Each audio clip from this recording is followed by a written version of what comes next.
اعوذ باللہ من الشیطان اللعین الرجیم بسم اللہ الرحمن الرحیم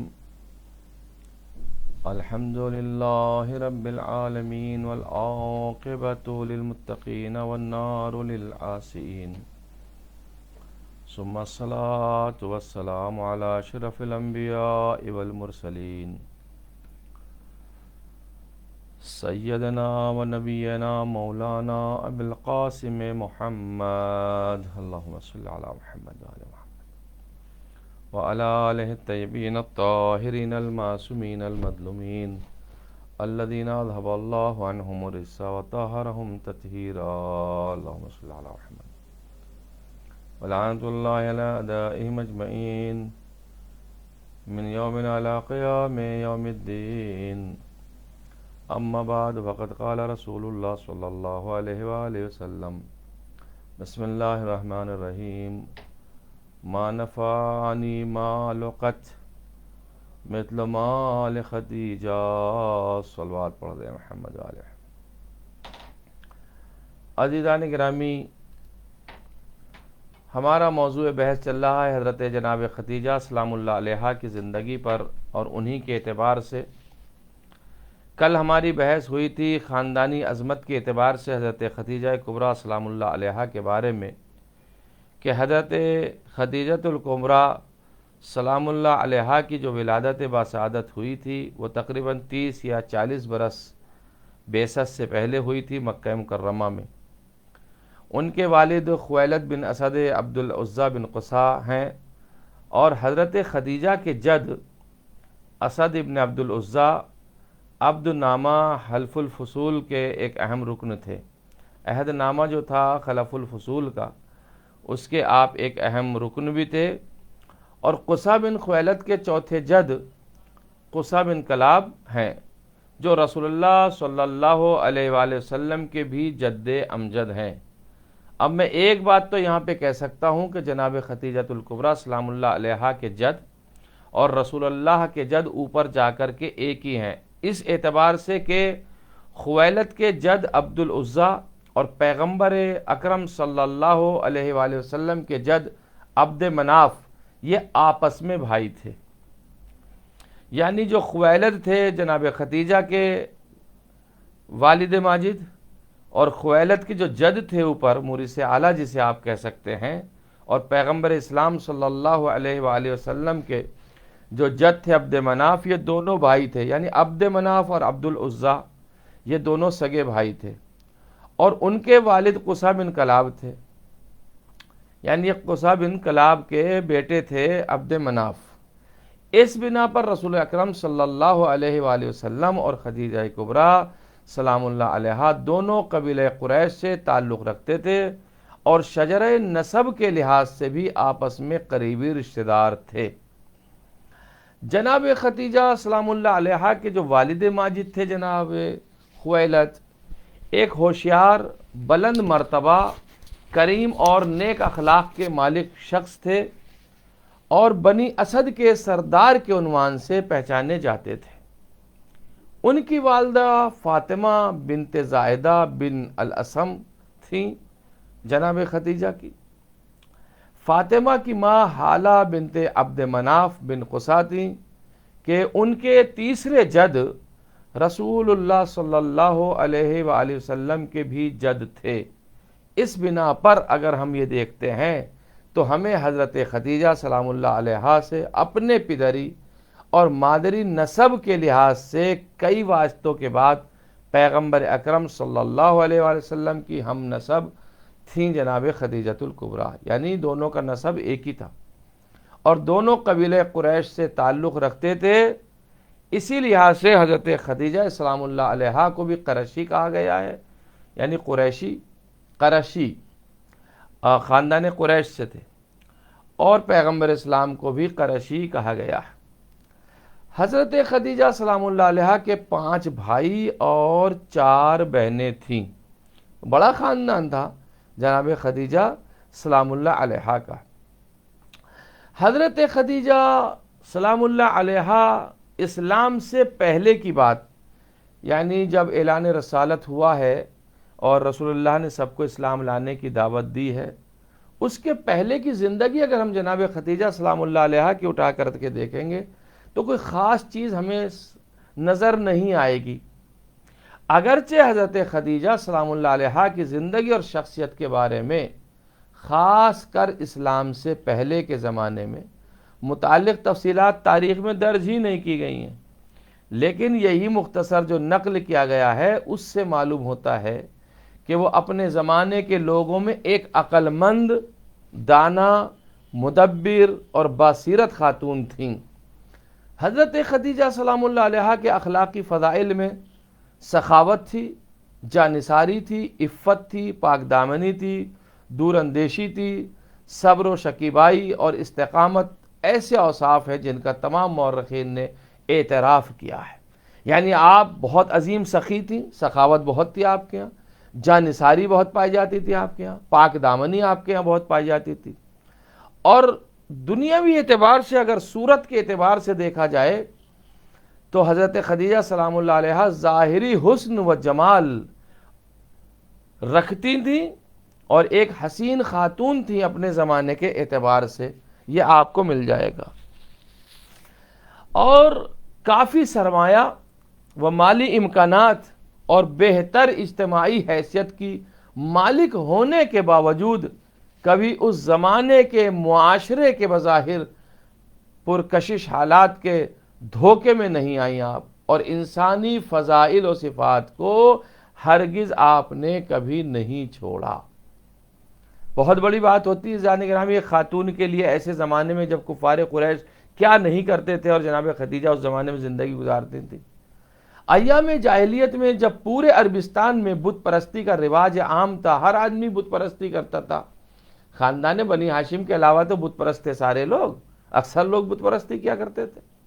اس وقت سبھی جس کو دیکھو بت بناتے تھے، روایات میں اس طریقے سے بھی آیا اور تاریخ میں ملا ہے کہ لوگ حلوے کے بت بناتے تھے، انہی کی پوجا کرتے تھے، عبادت کرتے تھے، بھوک لگتی تھی انہیں توڑ کے کھا لیتے تھے، ایسا ملتا ہے تاریخ کے اندر۔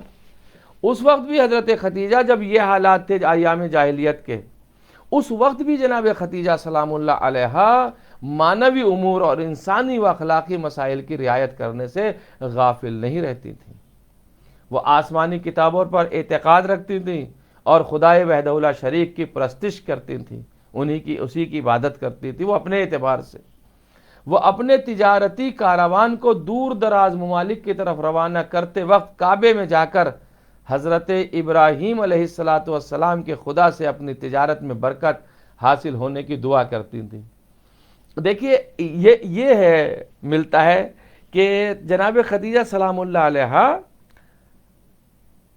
اپنے تجارتی سامان کو جب شام اور یمن کی طرف بھیجتی تھیں تو سامان تو ادھر جاتا تھا اور آپ کعبے پر آتی تھیں، اور جب خانہ کعبہ پہ آپ آتی تھی تو جناب ابراہیم کے خدا سے، اب جناب ابراہیم کا خدا کون تھا؟ اللہ جل جلالہ۔ تو جب جناب ابراہیم کا خدا جل جلالہ تھا تو حضرت خدیجہ کا بھی خدا جل جلالہ ہی ہے، اور دعا کرتی تھی۔ یعنی خدیجہ سلام اللہ علیہا بھی ایک سیرت چھوڑ کے جا رہی ہیں، اے مسلمانوں اپنی تجارتوں میں اگر کوئی فائدہ حاصل کرنا چاہتے ہو تو میں تمہیں ایک وسیلہ بتا دیتی ہوں، اور وہ یہ ہے کہ اللہ کا جو خانہ کعبہ ہے اس کے پاس جاؤ اور اللہ سے دعا مانگو۔ اللہ کے یہاں جا کر کے خانہ کعبہ کے پاس جا کر کے دعا مانگو تو تمہاری دعائیں مستجاب ہوں گی۔ جو خاتون اپنی تجارت میں برکت حاصل کرنے کے لیے جناب خدیجہ سلام اللہ علیہا خانہ کعبہ میں دعا کر رہی ہوں، اس سے بڑھ کر وحدانیت کی اور کیا دلیل ہوگی۔ حضرت خدیجہ سلام اللہ علیہا اپنے زمانے کے معاشرے کے لوگوں میں ایک پاک دامنی، خیر خواہ اور بلند مرتبہ خاتون کی حیثیت سے مشہور تھیں، اور انہیں طاہرہ کے لقب سے نوازا جاتا تھا۔ جناب خدیجہ سلام اللہ علیہا کو طاہرہ کہا جاتا تھا، یہ لقب تھا طاہرہ، اسی سے آپ مشہور بھی تھیں۔ بہت سے القاب تھے جو میں نے کل آپ کی خدمت میں بیان کیے، ان میں سے ایک لقب طاہرہ بھی تھا۔ اس سلسلے میں نقل بھی کیا گیا ہے عزیزان گرامی کہ لوگوں نے ایام جاہلیت میں حضرت خدیجہ کی عفت و پاک دامنی میں بلند مرتبہ رکھنے کی وجہ سے انہیں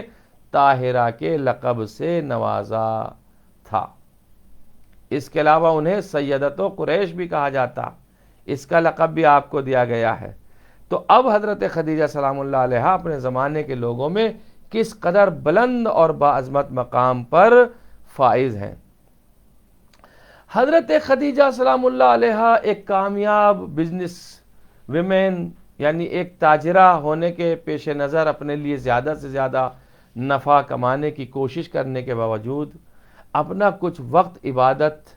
خاص کر طواف کعبہ کے لیے مخصوص رکھتی تھیں۔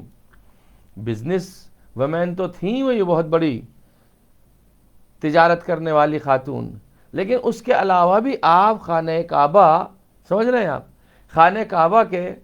پاس جا کر کے مخصوص دعائیں کرتی تھیں اور عبادت کرتی تھیں۔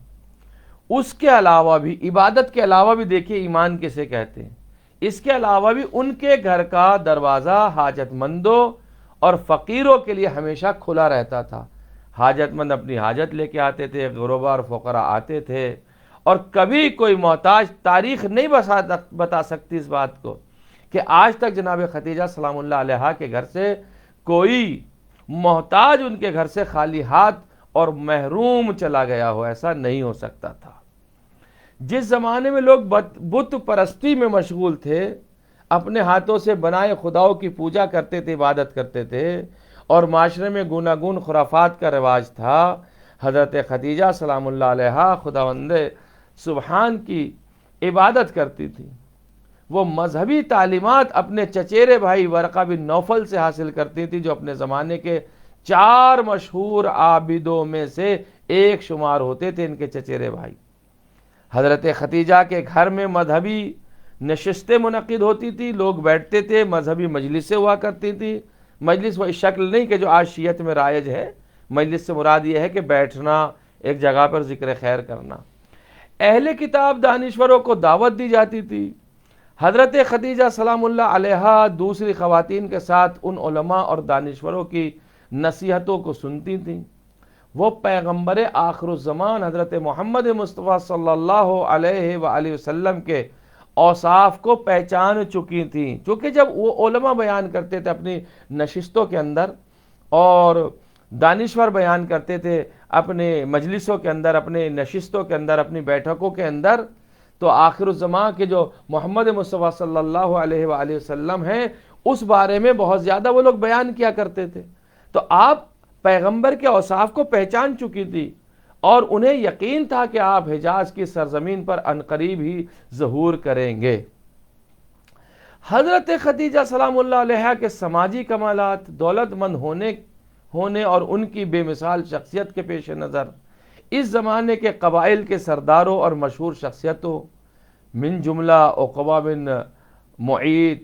سلط بن ابی عباد اور بہت سے افراد جو ہیں ابو سفیان نے،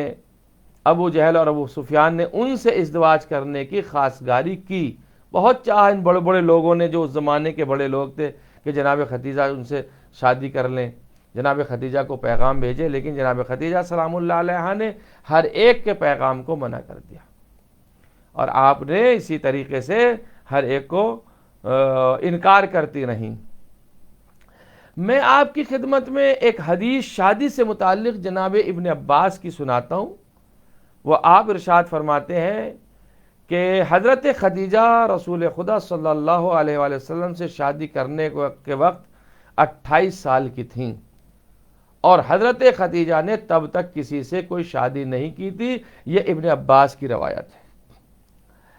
حضرت خدیجہ سلام اللہ علیہا نے یہ اتنا بڑا مقام جو حاصل کیا ہے، وہ کس طریقے سے حاصل کیا، اور پیغمبر اسلام سے ملاقات کس طریقے سے ہوئی۔ دیکھیے، حضرت خدیجہ سلام اللہ علیہا عام طور پر رات کی تاریکی میں اپنی سہیلیوں کے ہمراہ کعبے کا طواف کرنے کے لیے جاتی تھیں۔ ان کی سہیلیاں بہت تھیں، دوست وغیرہ، ان کے ساتھ میں وہ جاتی تھیں کعبے کا طواف کرنے۔ ایک رات کو جب طواف کعبہ کے لیے گئی تھیں، طواف بجا لانے کے بعد کعبے کے دروازے کے سامنے کھڑی ہو کر اپنے پروردگار سے راز و نیاز کرنے میں مشغول ہوئیں۔ بالکل طواف کر لیا جناب خدیجہ نے، اور طواف کرنے کے بعد میں دروازے کے سامنے کھڑی ہو گئیں، اور ہاتھوں کو بلند کر کے آپ کچھ دعائیں پڑھنے لگیں، کچھ راز و نیاز کرنے لگیں، اور نصف شب کو گھر لوٹی، یعنی آدھی رات جب گزر گئی تو آپ اپنے گھر آ گئیں۔ اسی وقت سب بچے جو اب اس گھرانے میں جو افراد تھے وہ سوئے ہوئے تھے۔ چونکہ حضرت خدیجہ اس رات کو کافی تھک چکی تھی، اس لیے کمرے کے کونے میں جا کر لیٹ گئیں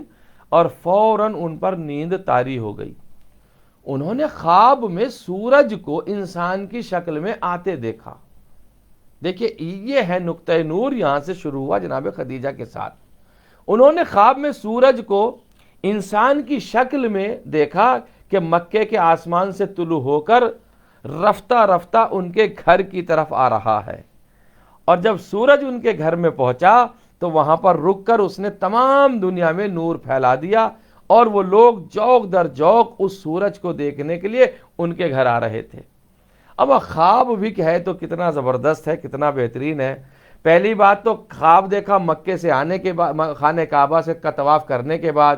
دوسری بات دیکھا، خواب میں دیکھا تو سورج کو دیکھا۔ تیسری بات دیکھا تو وہ سورج انسانی شکل میں ہے، ان کے گھر میں آ رہا ہے، اس نے پوری دنیا کو نور پھیلا دیا ہے۔ عزیزو، سورج یعنی آفتاب، اور پیغمبر اسلام صلی اللہ علیہ وآلہ وسلم کی نسبت ہے آفتاب رسالت، چونکہ آپ جو ہیں وہ رسالت کے آفتاب ہیں، رسالت کا سورج ہیں۔ جس طریقے سے علی ابن ابی طالب علیہ السلام قمر امامت ہیں، جس طریقے سے علی ابن ابی طالب علیہ السلام مہتاب امامت ہیں، اسی طریقے سے رسول اللہ آفتاب رسالت ہیں۔ خدیجہ نے دیکھا بھی خواب میں تو سورج کو دیکھا، اور وہ سورج بھی گھر میں آیا، اور اس کی وجہ سے جوق در جوق لوگ ان کے گھر میں آنے لگے، اور روشنی پوری دنیا میں پھیل گئی۔ اب رسول اللہ صلی اللہ علیہ وآلہ وسلم کے آنے سے پوری کائنات میں اسلام کی روشنی نہ پھیلتی تو کیا ہوتا۔ حضرت خدیجہ سلام اللہ علیہا تعجب اور حیرت کے عالم میں نیند سے بیدار ہوئیں، اور اپنے ارد گرد ایک نظر ڈالی۔ انہوں نے گھر میں جو افراد تھے ان کے، جیسے ان کی بہن کی بیٹیاں بھی سوتی تھیں، ان کی بہن بھی سوتی تھی، اور بھی افراد تھے، وہ اپنے چہرے پر ہاتھ پھیرنے کے بعد چند قدم چلیں اور واپس لوٹ کر پھر لیٹ گئیں، لیکن اب انہیں نیند نہیں آئی، اور چند لمحے پہلے دیکھا ہوا خواب ان کے ذہن پر مسلسل چھا رہا تھا۔ مسلسل جناب خدیجہ سلام اللہ علیہا نے جو خواب دیکھا تھا اسے آپ جو ہے وہ ذہن پر ان کے چھایا ہوا خواب تھا۔ حضرت خدیجہ سلام اللہ علیہا بخوبی جانتی تھیں کہ ان کا یہ خواب ایک معمولی خواب نہیں ہے، اس لیے انہوں نے اس سلسلے میں گھنٹوں غور و خوض کیا،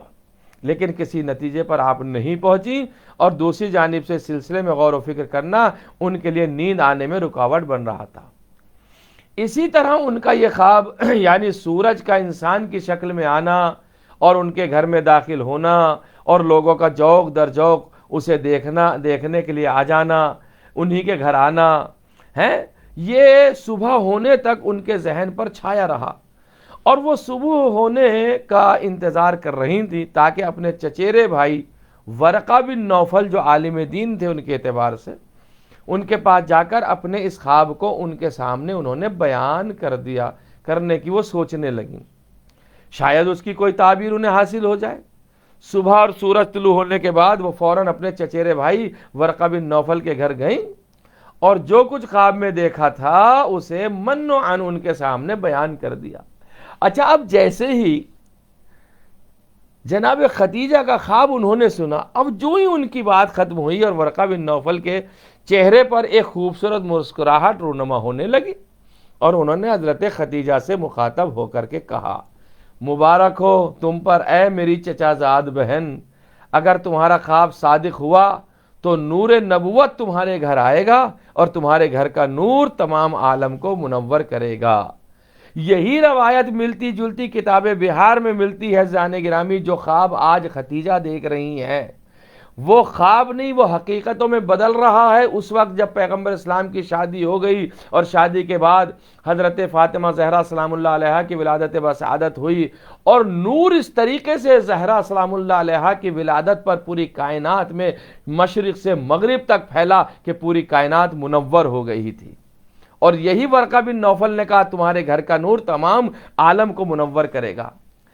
حضرت خدیجہ گہری سوچ میں پڑ گئیں کہ نور نبوت کیسے ان کے گھر آئے گا، اور ان کا گھر کیسے تمام دنیا کے لیے نور کا مرکز بنے گا۔ حضرت خدیجہ سلام اللہ علیہا ایک مدت تک اس خواب کے بارے میں غور و فکر بھی کرتی رہیں، اس میں مشغول رہیں، اور اسی کی تعبیر کا انتظار کر رہی تھیں۔ اس دوران جو بھی شخص ان کی خاصگاری کے لیے آتا تھا، ان کے رشتے کے لیے آتا تھا، ان کے سامنے وہ نورانی سورج مجسم ہوتا تھا. کہتی تھی یہ کہاں اور وہ نورانی سورج جو میں نے دیکھا ہے وہ کہاں، یہ رشتہ کہاں اور وہ نورانی سورج جو میں نے دیکھا ہے وہ کہاں. جسے انہوں نے خواب میں دیکھا تھا وہ مجسم ہو کر کے سامنے رہتا، یعنی آنکھوں کے سامنے ایسا لگتا جیسے کوئی سامنے نورانی سورج کھڑا ہوا، آفتاب کھڑا ہوا ہے. اور جب دیکھتی تھی کہ خاصگاری کرنے والا شخص ان کے خواب سے کوئی شباہت ہی نہیں رکھتا ہے تو اس کا احترام کے ساتھ انکار کر دیتی تھی. واہ رے کمال جناب خدیجۃ الکبریٰ، انکار کرتی تھیں لیکن بڑے احترام کے ساتھ میں انکار کرتی تھی. حضرت خدیجہ سلام اللہ علیہا نے پیغمبر آخر الزمان حضرت محمد مصطفیٰ صلی اللہ علیہ وسلم کو پہچان لیا تھا. مکہ کی عورتیں ایک رسم کے مطابق قدیم زمانے سے ہر سال ماہ رجب کی ایک رات کو کعبے کے پاس جمع ہوتی تھیں اور جشن و سرود کی ایک محفل منعقد کرتی تھیں، اور اس محفل میں اہل کتاب میں سے ایک دانشور کو تقریر کرنے کی دعوت دی جاتی تھی. ایک رات کو ایسی ایک محفل منعقد ہو رہی تھی، یعنی اسی ماہ رجب میں ایک رات تھی، اس میں محفل ہو رہی تھی، جشن ہو رہا تھا. جب حضرت خدیجہ سلام اللہ علیہا اس محفل میں پہنچی، اس وقت ایک یہودی عالم نے تازہ اپنی تقریر شروع کی تھی. اس کی تقریر جب شروع ہوئی تھی، اسی تقریر کے دوران اچانک حضرت محمد مصطفیٰ صلی اللہ علیہ وآلہ وسلم کعبے کے پاس سے گزرے. جب وہ یہودی تقریر کر رہا تھا عالم دین، پیغمبر اسی وقت خانہ کعبہ کے پاس سے گزرے اور جناب خدیجہ وہاں موجود تھی. تقریر کرنے والے اہل کتاب کی نظر جو ہی آن حضرت پر پڑی، پیغمبر اسلام پر پڑی، تو اس نے اپنی تقریر کو روک کر عورتوں سے یوں خطاب کیا اور خطاب کر کے کیا کہتا، اے قریش کی خواتین، جو جوان ابھی ابھی کعبے کے پاس سے گزرا وہ مستقبل میں پیغمبر آخر الزمان ہوگا. آپ میں سے جو بھی اس کی شریک حیات بن سکتی ہو اس میں تاخیر نہ کرنا. یہ بات اس نے کہی. اس اہل کتاب دانشور کے کلام کو سن کر خواتین میں ہلچل مچ گئی. ان میں سے بعض عورتیں اس دانشور کے کلام پر ہنستی بھی تھی اور بعض عورتیں مذاق اڑاتی تھیں اور بعض عورتیں اس کو برا بھلا بھی کہتی تھیں. لیکن بہرحال محفل شور و غل اور ہلچل سے دو چار ہوئی اور عورتیں جو ہیں وہ متفرق ہو گئیں، ادھر سے ادھر چلی گئیں. لیکن حضرت خدیجہ سلام اللہ علیہا اس ماجرے کا مشاہدہ کرنے کے بعد فوراً گھر چلی گئیں اور ایک کونے میں خاموش بیٹھ کر غور و فکر کرنے لگیں. اس دوران کبھی ان کے ذہن میں چند دن پہلے دیکھے ہوئے اپنے خواب کا منظر پیدا ہوتا تھا کہ میں نے ایک سورج کو دیکھا انسانی شکل میں، اور کبھی اس یہودی عالم کا کلام یاد آتا تھا. وہ اس نتیجے پر پہنچی کہ یہودی دانشور کے کلام اور خواب میں دیکھے ہوئے سورج کے درمیان ضرور کوئی رابطہ پایا جاتا ہے. اللہ اکبر. دوسرے دن حضرت خدیجہ نے اپنی ایک کنیز کو اس یہودی دانشور کے پاس بھیجا اور اسے اپنے گھر آنے کی دعوت دے ڈالی. ظاہر سے اتنی بڑی خاتون تھی، کوئی بھی جو بلاتا تھا وہ آ جاتا تھا، کوئی انکار نہیں کر سکتا تھا. یہ اہل کتاب دانشور جب حضرت خدیجہ سلام اللہ علیہ کے گھر پہنچا تو حضرت خدیجہ نے اس سے سوال کیا کہ اے دانشور، اے عالم دین، آپ نے کیسے سمجھا کہ محمد مصطفیٰ صلی اللہ علیہ وآلہ وسلم خدا کے پیغمبر ہیں؟ یہودی عالم نے جواب دیا، میں نے ان کی صفات کو تورات میں پڑھا. توریت جسے ہم کہتے ہیں، تورات لکھا جاتا، تورات میں ہم نے پڑھا ہے.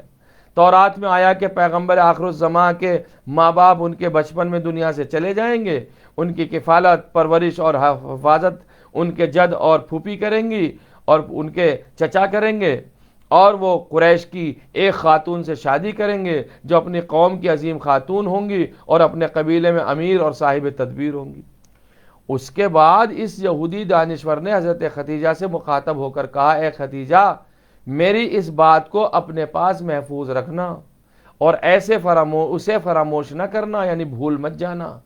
اس کے بعد اس دانشور نے حضرت محمد مصطفیٰ صلی اللہ علیہ وآلہ وسلم کی عظمت و جلال کے بارے میں چند اشعار پڑھے اور واپس جاتے وقت حضرت خدیجہ سے مخاطب ہو کر کہا، کوشش کرنا کہ محمد کو نہ کھو دینا، ان کے ساتھ شادی کرنے میں دنیا و آخرت کی سعادت ہے. تو حضرت خدیجہ سلام اللہ علیہا سے پیغمبر اکرم کی ہمکاری کا آغاز اس طریقے سے ہوا تھا۔ حضرت محمد مصطفیٰ صلی اللہ علیہ وسلم نے 25 سال کے تھے، زبردست خشک سالی نے تمام عربستان کو اپنی لپیٹ میں لے لیا۔ مکے کے لوگ، خاص کر جن لوگوں کی زندگی مویشی پالنے اور زراعت پر منحصر تھی، زبردست مشکلات سے دوچار ہوئے تھے۔ بس